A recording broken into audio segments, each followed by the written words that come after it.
In this video, we are going to have a look at the cameras on the Huawei P40 Pro.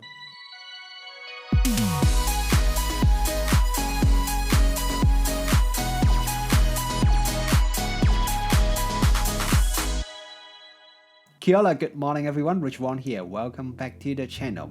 Today we are going to have a look at the latest smartphone from Huawei. It's the Huawei P40 Pro. Just like most of my previous smartphone reviews, this video is also going to be mainly focused on the cameras. I understand a lot of my viewers are Huawei smartphone users. Some of you may be using the P20 Pro or P30 Pro and thinking about whether you should upgrade to the P40 Pro. So in this video, I'm going to do some comparison with the P30 Pro and just show you the difference between the camera from these two smartphones. And just a quick disclaimer, Huawei sent me this sample which I'm using to do this review. And in the past, I have worked on a few different projects with Huawei, including my photo exhibition a few years ago that Huawei was one of the main sponsor.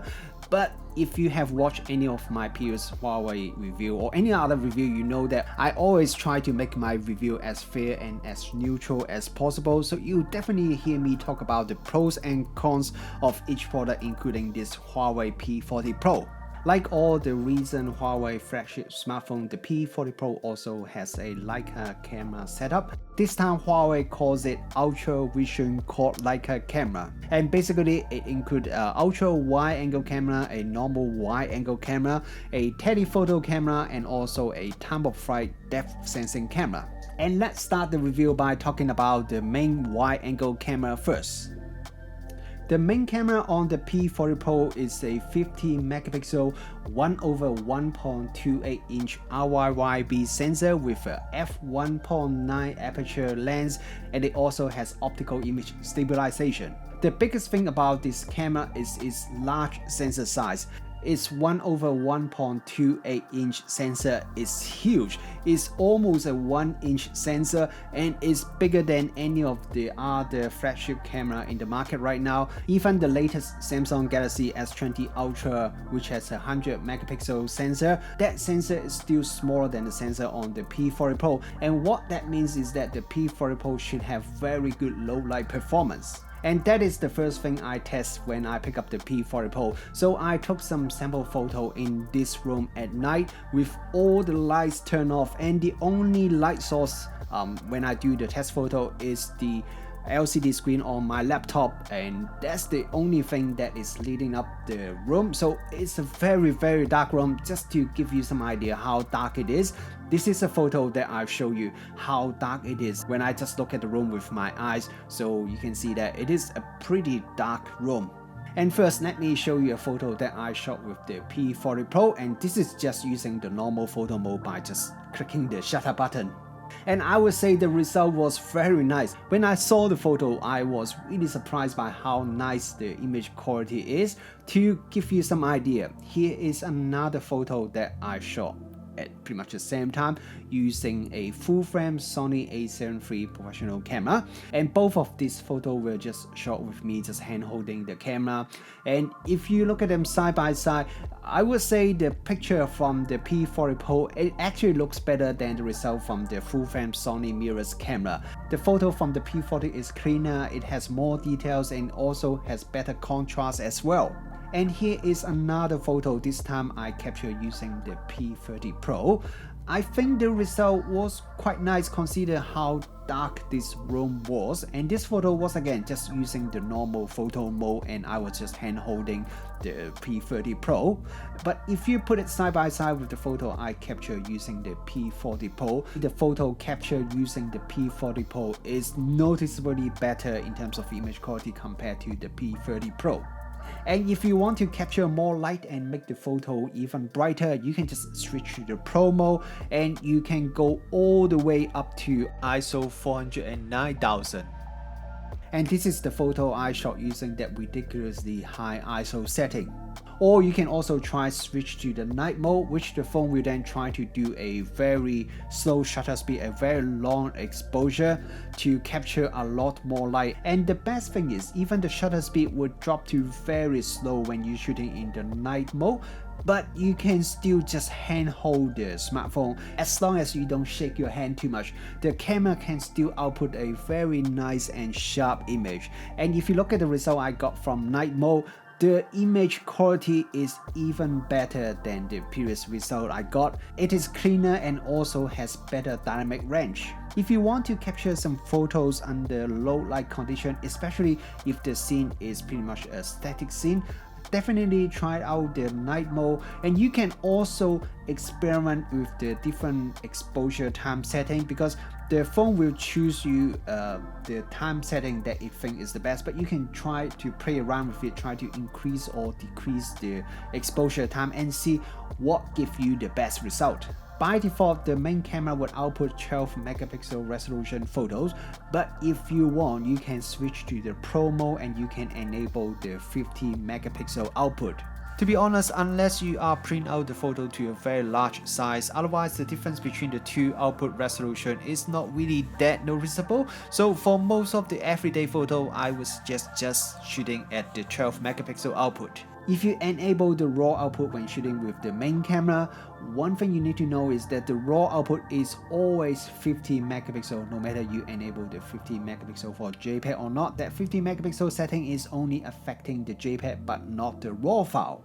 Another thing I noticed when I was switching between the 50 megapixel output and the normal output is when I enable the 50 megapixel output, I noticed the field of view is actually slightly wider than when it was in the default 12 megapixel output setting. So I checked the EXIF data on the JPEG and I noticed that when I shoot in the 50 megapixel, it actually say the focal length is 23mm, while if I switch back to the normal 12 megapixel output, it say the focal length is 27mm. I don't really know the reason behind that, because I don't think any of the previous Huawei smartphone has that kind of difference when you're switching the resolution. I have double checked it on the P30 Pro and it doesn't have that kind of behavior. So yeah, keep that in mind. If you want to have a slightly wider focal length but you don't want to switch to the ultra wide angle camera, maybe then switch to the 50 megapixel output. Okay, next let's talk about the ultra wide angle camera. The P40 Pro has a 40 megapixel 1/1.54 inch sensor camera with a f1.8 aperture lens, and the focal length is 18mm equivalent, and this lens doesn't have optical image stabilizer. Usually most of the smartphone has quite a small sensor for its ultra wide angle camera, so the 1/1.54 inch sensor on the P40 Pro is huge. It's a lot bigger than most of the other smartphones ultra wide angle camera in the market right now. And that should give you much better image quality, especially the low light performance. But before we talk about the image quality, there are two main downsides by having such a large sensor for its ultra wide angle camera. The first thing is that it's really hard to make a good quality ultra wide angle camera for a large sensor that is not too big and bulky. Because of that, Huawei has to choose a more conservative 18mm focal length for its ultra wide angle camera. This is definitely nowhere as wide as the other ultra wide angle on the latest flagship smartphones, such as the one on the latest Samsung or Apple, which is around 12 to 30mm, which is a lot wider than the 18mm on the Huawei P40 Pro. And even compared to the P30 Pro, the P30 Pro has a 16mm, which is not really that wide. But compared to the P40 Pro, the ultra wide angle lens on the P30 Pro is still quite a bit wider. So if you are someone who wants to have a really wide ultra wide angle lens, you may be a bit disappointed by the P40 Pro. And another downside is the super macro mode that is available on some of the previous Huawei smartphones, like the P30 Pro's ultra wide angle camera is no longer available on the P40 Pro. You can still take some nice close-up photo using the P40 Pro, but it's nowhere as close as the P30 Pro. So yeah, you may be disappointed by the more conservative ultra wide angle focal length or the lack of super macro mode, But when it comes to the image quality, this is something that you definitely won't be disappointed. The first thing I noticed is that the distortion is much better controlled. If you look at the photo from the P30 Pro, you can see the last 10% or so, there is quite a lot of distortion. And this is pretty common for a lot of the ultra wide angle camera on the latest smartphone. Near the edge of the photo, you normally see quite a lot of distortion. But with the ultra wide angle lens on the P40 Pro, even if you look at the very edge and corner of the photo, the distortion is still very well controlled. And with the bigger sensor, the image quality is also much improved. Dynamic range is much improved if you compare the shot from the P40 Pro to the P30 Pro, but the biggest improvement is the low light performance. Here are some more comparison photos, again shot in this room with all the lights turned off, just like the previous set of photos you saw with the normal wide angle lens. You can easily see that there is a huge difference between the photo that I capture just using the normal photo mode with the P40 Pro compared to the P30 Pro. Even if you ignore the difference in brightness, the P40 Pro can capture so much more details, yet it has a lot less noise. The photo is a lot cleaner. It literally is a day and night difference if you compare the output from the P40 Pro with the P30 Pro. And then I decided to switch to the RAW mode and just want to capture some raw photo from these two phones and just want to see what the image quality looks like in terms of the raw output. These are the raw photos I captured at ISO 3200. The output from the P40 Pro definitely is a lot cleaner and also has a lot more details. And it's also a little bit brighter because the P40 Pro has a slightly faster lens on it. And with the P40 Pro, even if I enable the raw output, I can still go up one stop ISO, and this is the photo I captured at ISO 6400 using the P40 Pro. I think the overall image quality is still quite usable, and if you compare it with the output from the P30 Pro at the ISO 3200, I would say ISO 6400 from P40 Pro is still better and cleaner than the output from the P30 Pro at one stop lower ISO.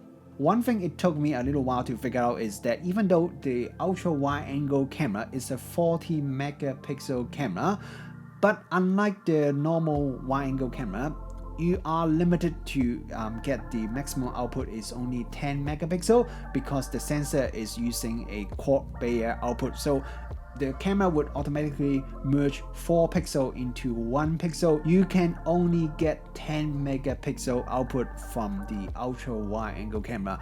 One thing that is missing from the ultra wide angle camera is that it doesn't have optical image stabilizer. I'm guessing it's just because of the limitation of the space, so they don't want to put optical image stabilizer, otherwise it will make the camera much bigger.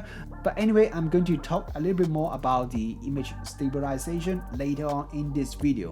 When the P30 Pro was released last year, one of the most talked about feature was its 5x optical zoom lens on the camera.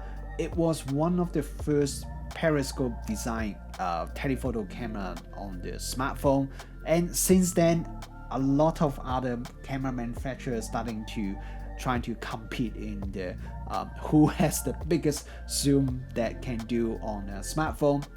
This year, the P40 Pro, it has a very similar design. It's also a 5x optical zoom camera for its telephoto camera, but one thing that is different is that it uses a brand new RYYB camera that has a 12 megapixel output resolution compared to last year, which is a more traditional 8 megapixel RGB sensor. And when I compare the photo I shot using the telephoto lens on the P40 Pro with the P30 Pro, I can immediately see the difference in the image quality.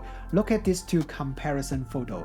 Even ignoring the fact that the P40 Pro seems to get a much better exposure, the photo from the P40 Pro just has much better dynamic range, and it managed to capture a lot more details, and also the color seems to be better as well. And that's the set of photos that I shot during the day.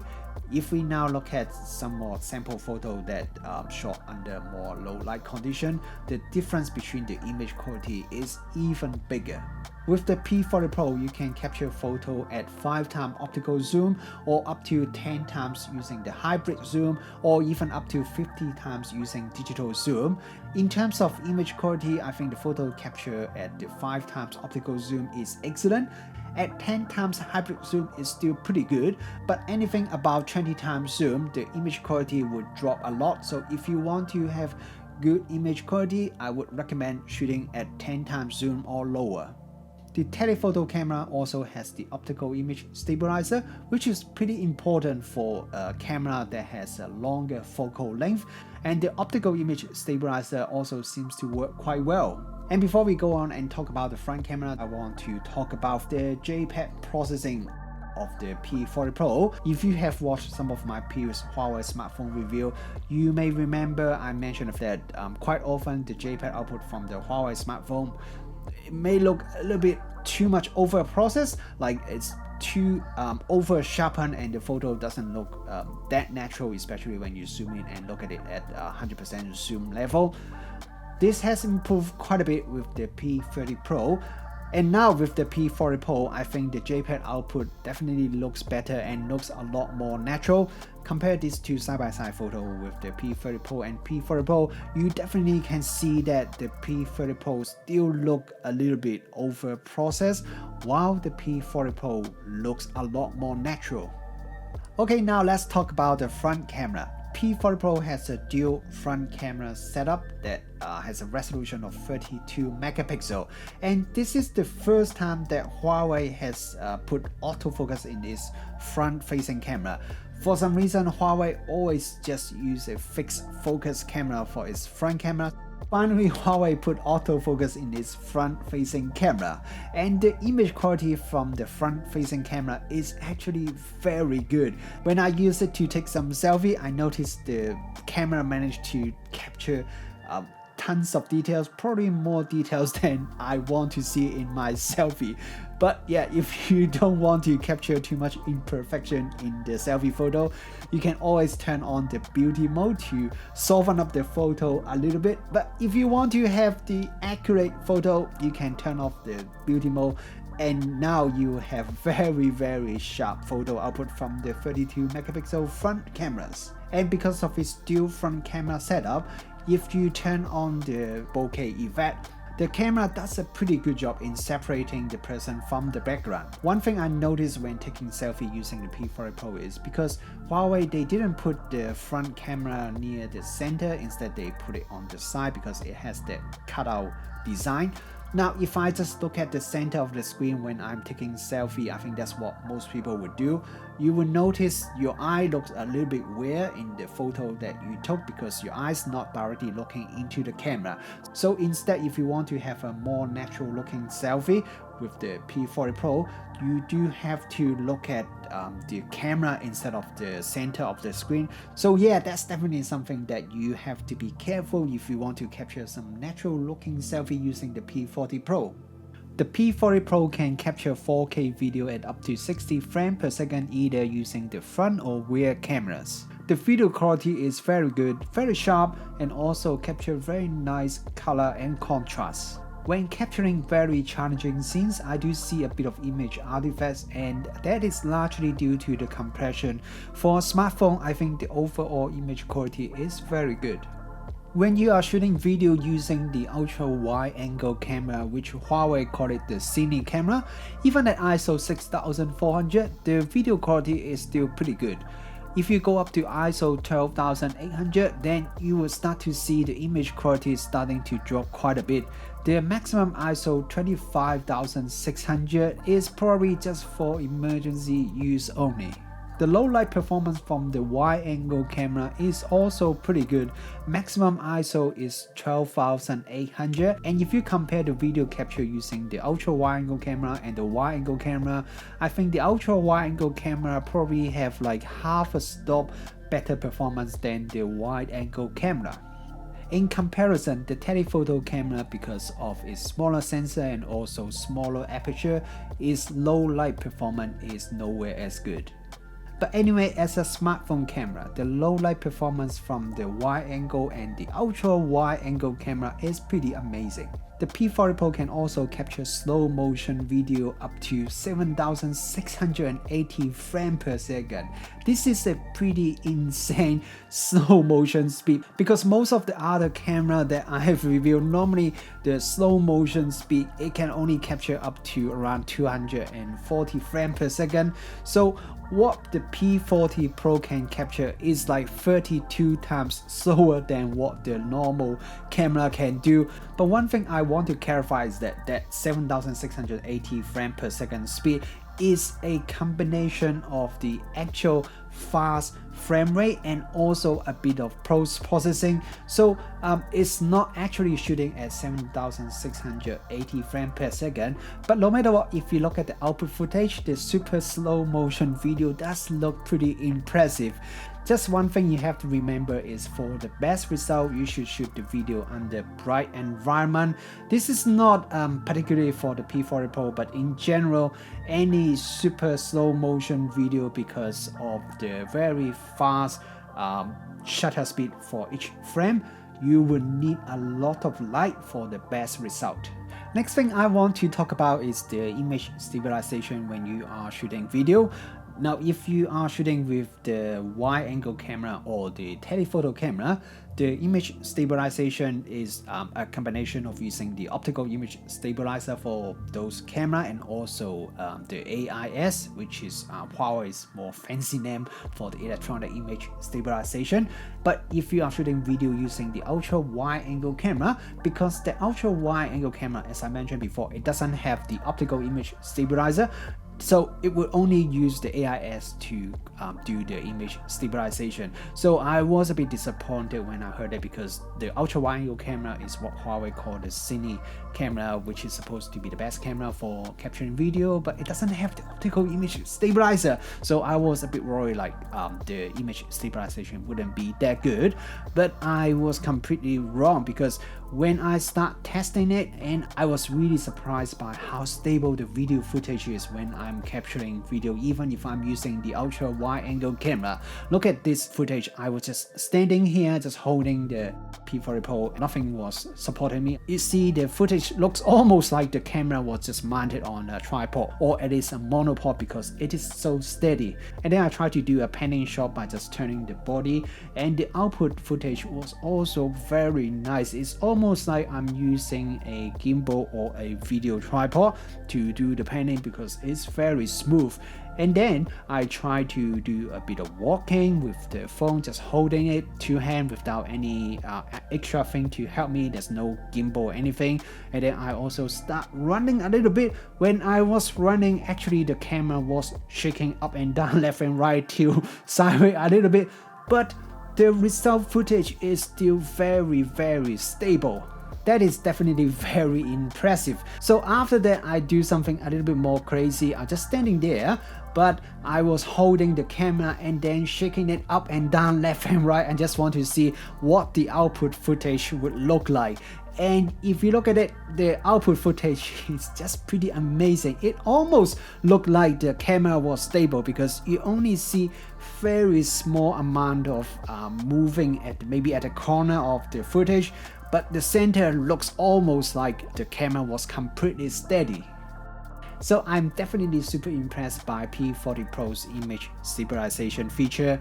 But having said that, it is not perfect. There are two issues I noticed. First is that when you are walking and moving the camera around, the camera movement may look a little bit robotic, because the camera is always trying to stabilize the video footage. So when you are moving around, you notice the movement is a little bit robotic. It's like slightly will stop and move and then stop and move. It doesn't look very organic. And the second thing is, when you are holding the camera and then when you start panning or moving it, it would take like half a second or so before the camera would actually try to move. And the reason is pretty much the same, because the camera is always trying to keep the video footage as steady as possible. So for example, when you try to pan the camera would first try to fight against your movement and just trying to keep it steady until like a little bit later on then you notice you actually try to pan and then you follow your movement. So I guess it's a bit of trade-off, and I guess one thing that would be good is if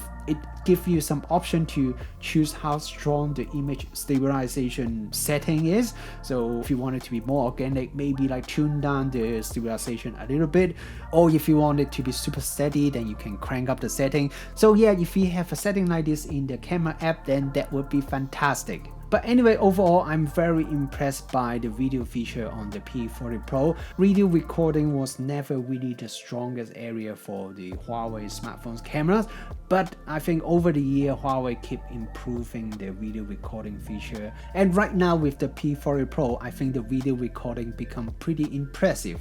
But there are definitely a few things I still want to see improve. For example, when you're recording video, you only have the 30 frame or 60 frame per second that you can choose. You don't have 24 frame, don't have 25 frames. So those are very common frame rate that a lot of videographer or filmmaker would like to use instead of the 30 or 60 frame per second. And another thing is when you are shooting video, even if you switch to the Pro mode, you still don't have the full menu control. What I mean is, I would like to be able to choose the ISO and also the shutter speed, given that aperture, you actually can't choose it with a fixed aperture camera here. So I would like to be able to choose and set it and fix the ISO and the shutter speed myself, because that would give me the certain look that I would want to.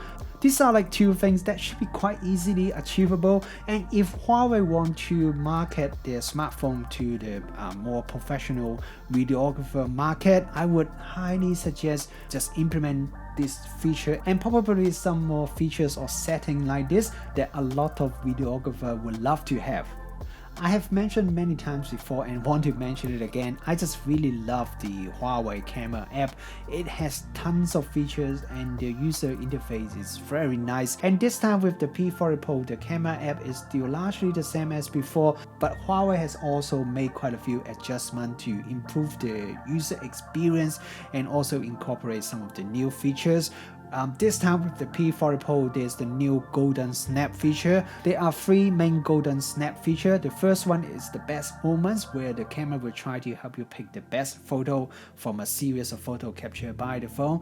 And the second one is to remove passerbys. So this is for when you are taking photo and there are people in the background walking past, and if you want to remove them, then you can use this feature to remove it. And the third one is to remove reflection.